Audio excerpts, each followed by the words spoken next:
श्री शिवाय नमस्तुभ्यम। आप सभी को गंगा दशहरा की हार्दिक शुभकामनाएं। जय मां गंगे। आप सभी जानते होंगे 25 मई 2026 दिन सोमवार के दिन हम सभी गंगा दशहरा का पावन पर्व मनाएंगे।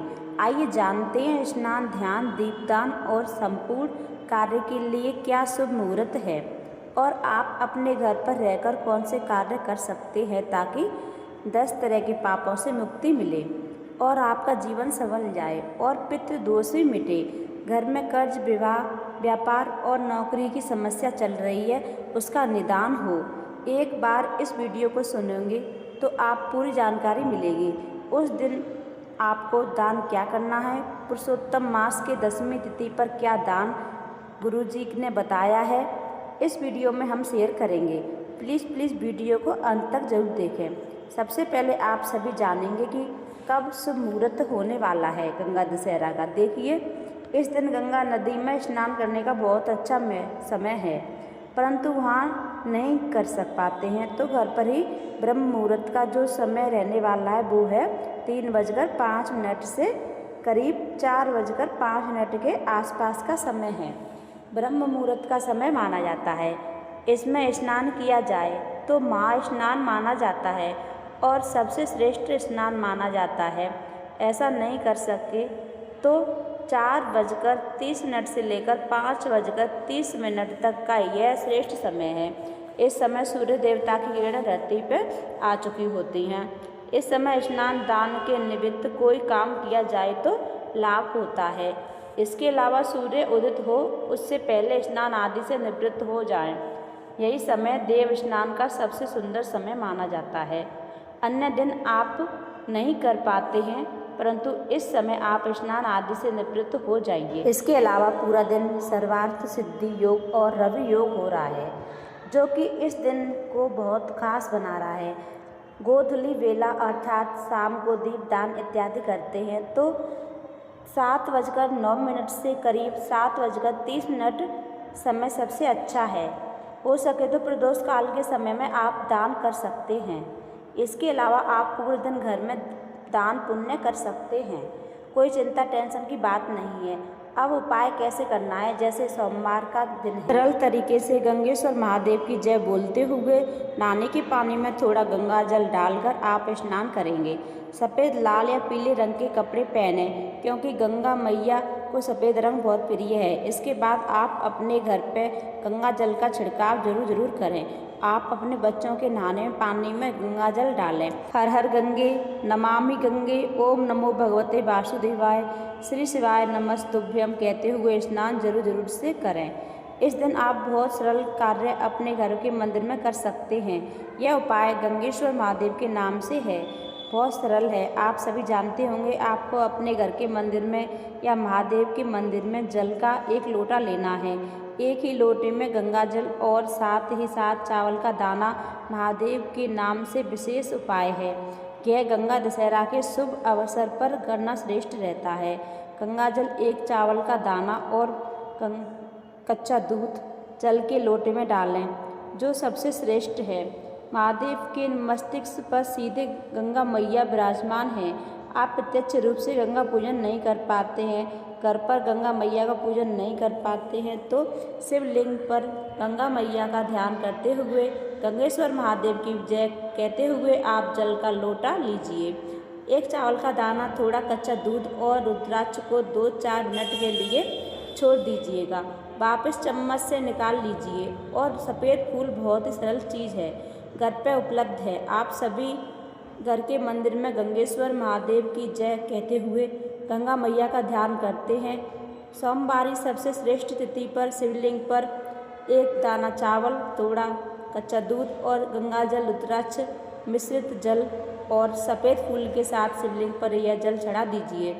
शिवलिंग पर जब जल चढ़ जाए तो उस जल को थोड़ा सा प्राप्त कर लीजिए और उसे पूरे घर में छिड़काव करके ग्रहण कर लीजिए। अपने नेत्रों में लगाइए, अपने मस्तिष्क पर लगाएं, अपने हृदय से लगाएं। ऐसी मान्यता है यह श्रेष्ठ फल देती है। हालांकि इस उपाय को नहीं कर पाएँ तो मात्र सरल तरीके से शिवलिंग पर जल चढ़ाया जाए तो यह 10 तरह के पापों से मुक्ति मिलती है। सबसे पहला पाप है आपने किसी के घर का बिना पूछे गलती से कोई सामान उठा लिया हो, तो उस पाप से मुक्ति मिल जाती है। दूसरा पाप है कि कभी किसी ब्राह्मण या गुरुजन के प्रति अपशब्द मन से सोच लिए हो या बोल दिए हो, तो उस पाप से मुक्ति मिल जाती है। तीसरा पाप है किसी स्त्री या कन्या के प्रति गलत सोच लिया हो, तो उस पाप से मुक्ति मिल जाती है। चौथा, रजोधर्म या मासिक धर्म में किसी भी पत्नी या व्यक्ति के हाथ का खाना खा लिया है, तो शिवलिंग पर गंगा जल या सामान्य जल चढ़ाने से मुक्ति मिल जाती है। इसके साथ ही आपने किसी के घर का विशेष सूतक पातक में भोजन कर लिया है, जैसे जन्म मृत्यु इत्यादि में, तो उससे भी मुक्ति मिल जाती है। इसके साथ साथ आप सभी गलती से झाड़ू लगाते हैं, कीट पतंग आदि आ जाते हैं, उससे मुक्ति मिल जाती है। इसके साथ साथ आपके द्वार पर कोई आया हुआ व्यक्ति है, भूखा है और वह बिना कुछ खाए चला गया, तो निश्चित रूप से आपको मुक्ति मिल जाती है। गलती से बहन बेटियों का कुछ आपने के पास रह गया है, धन या किसी भी रूप में, निश्चित रूप से उस पाप से मुक्ति मिल जाती है। साल भर में यह एक ही ऐसा दिन है जब आप श्रेष्ठ कार्य कर सकते हैं, तो इस तरह से 10 तरह के पापों से मुक्ति का सर्वश्रेष्ठ दिन है, जो कि उपाय के रूप में। इसके अलावा आपको अन्य क्या कार्य करने हैं, सरल तरीके से गुरुजी बताते हैं। 5 अलग अलग पेड़ की पत्ती घर पर गंगा जल या जो भी आपके पास है गंगा जल के लोटे में डालें। 5 अलग अलग पेड़ की पत्ती डालें। यहाँ पर आप सभी को गंगेश्वर महादेव की जय कहते हुए 5 अलग अलग पेड़ की पत्तियाँ लेनी है। 1 चावल का दाना और 1 सफ़ेद फूल लेना है। घर के मंदिर में जो शिवलिंग है, आप सभी को गंगाजल मिश्रित जल चढ़ाने के बाद 5 अलग अलग पेड़ की पत्ती, कोई भी पत्तियाँ हो सकती हैं, 1 चावल के दाने के साथ 1 सफ़ेद फूल के साथ शिवलिंग पर जरूर चढ़ानी है। चाहे मैंने प्रथम उपाय बताया है वह कल कर सकते हैं, या साधारण शिवलिंग पर जल चढ़ाने का उपाय कर सकते हैं, या 5 अलग अलग पेड़ की पत्ती का उपाय कर सकते हैं। 3 उपाय हैं जो बहुत ही सरल तरीके से किए जा सकते हैं। एक ना एक उपाय आप कर लीजिएगा। पुरुषोत्तम महीने की सबसे श्रेष्ठ तिथि है, जो कि अमूल्य मुहूर्त पर गंगा माता की धरती पर अवतरित के रूप में जाना जाता है। जब राजा भागीरथ ने कठोर तपस्या की थी अपने पूर्वजों की मुक्ति के लिए, तब गंगा मैया उनके कठोर तपस्या के कारण अब उनके पीछे पीछे आ गई, परंतु उनका वेग इतना प्रबल था कि धरती माता उनको सहन नहीं कर पाई। महादेव ने माता गंगा को अपने मस्तिष्क पर विराजमान कर लिया। उसके बाद उनका वेग थोड़ा कम हो गया। वह राजा भागीरथ के साथ उनके पीछे पीछे धार के माध्यम से धरती पर हम सभी का कल्याण करने के लिए प्रकट हुई। वह आज गंगा दशहरा का शुभ दिन था। तो दोस्तों, आज गंगा दशहरा पर गंगा पूजन घर पे करना है। गंगा पूजन श्रेष्ठ कार्य है जो आज किया जाता है। प्रत्यक्ष रूप से आप गंगा मैया के निमित्त करें या किसी भी तरह से कर सकते हैं। आज सोमवार है तो वह दुर्लभ संयोग है।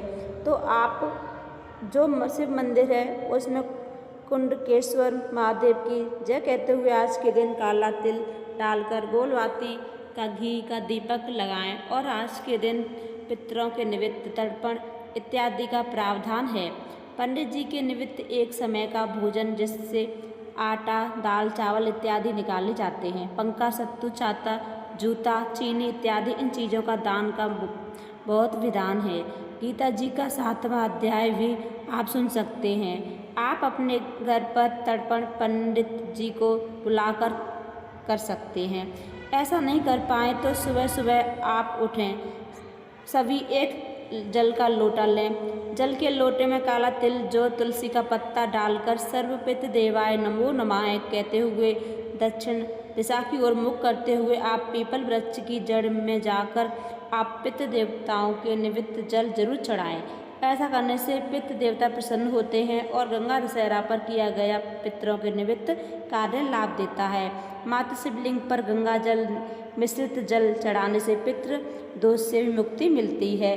गंगा पूजन के समान ही माना जाता है, क्योंकि महादेव के मस्तिष्क पर गंगा माता विराजमान है। तो आप अपनी सामर्थ्य के अनुसार कोई ना कोई चीज़ दान करें। आप गर्मी के तहत देने वाली चीज़ों का दान करें तो यह महादान माना जाता है। एक तो पुरुषोत्तम माह चल रहा है, उस पर यह दान जीवन को सफल बनाने के लिए है। गुरुजी के अनुसार 10वें दिन क्या दान करना है, तो गुरुजी बताते हैं 10वें दिन पुरुषोत्तम माह के पान के बीड़े का भोग लगाएं। 11वें दिन मोतीचूर के लड्डू 33 की संख्या में पंडित जी को दान करके आते हैं तो लाभ मिलता है। कई लोग पूर्णिमा से पूर्णिमा करते हैं, कई लोग पहले से करते हैं, तो उस अनुसार आप कर लीजिए, ठीक है। वैसे 10वें दिन का दान पान के बीड़े का है क्योंकि सर्वश्रेष्ठ कहा जाता है, तो इसी का दान करें। इसके अलावा आपकी सामर्थ्य तो 33 दीपों का दान घर पर गंगा के रूप में कर सकते हैं। पवित्र नदी के तट पर 33 दीप का दान कर सकते हैं या 33 बाती बनाकर एक दीपक का दान कर सकते हैं, यह भी लाभ देता है। आज के दिन 11 की संख्या में दीपदान करना या 10 की संख्या में दीपदान करना शुभ माना जाता है क्योंकि 10वीं तिथि है, अनंत गुना फल देता है, तो यह दीपदान आप कर सकते हैं। कई लोग पवित्र गंगा नदी के तट पर गंगा पूजन करते हैं, जैसे पवित्र गंगा मैया पर रोली, चंदन, मोली, अक्षत इत्यादि समर्पित करना। आज के दिन पार्थिव शिवलिंग घर में बनाना पवित्र पेड़ की जड़ में अनंत गुना लाभ देता है। इसके साथ साथ आज अपने घर पर भी श्री शिवाय नमस्तुभ्यम या गंगा स्रोत का पाठ करना और नमो भगवते वासुदेवाय जाप करना, गीता जी का 15वां अध्याय या 7वां अध्याय सुनते हैं तो इसका फल अनंत गुना मिलता है। या फिर आप आज के दिन मालपुए का भी दान कर सकते हैं, परंतु मालपुए 33 की संख्या में हो, तांबे का या कांसे के बर्तन में उस पर बैजंती माला रखी हो तो शारीरिक मानसिक बंधनों से मुक्ति देने वाली है।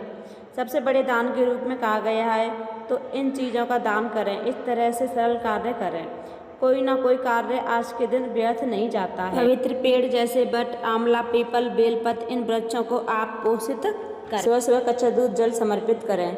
तुलसी पूजा आपको जरूर करनी है। शालिग्राम भगवान का पूजन करना है।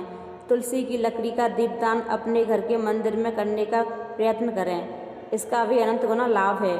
आज के दिन महादेव के मंदिर की साफ सफाई, गौ माता के निमित्त आप कोई भी चीज़ दान कर सकते हैं, इच्छा शक्ति आपकी है।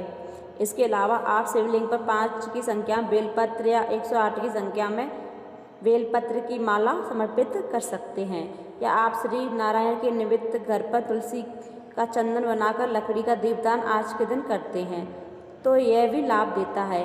तो दोस्तों, आज की वीडियो आपको पसंद आई हो, यूज़फुल रही हो, तो प्लीज़ वीडियो को लाइक कर देना। फिर मिलते हैं अगले वीडियो में, जब तक के लिए हर हर महादेव, राधे राधे।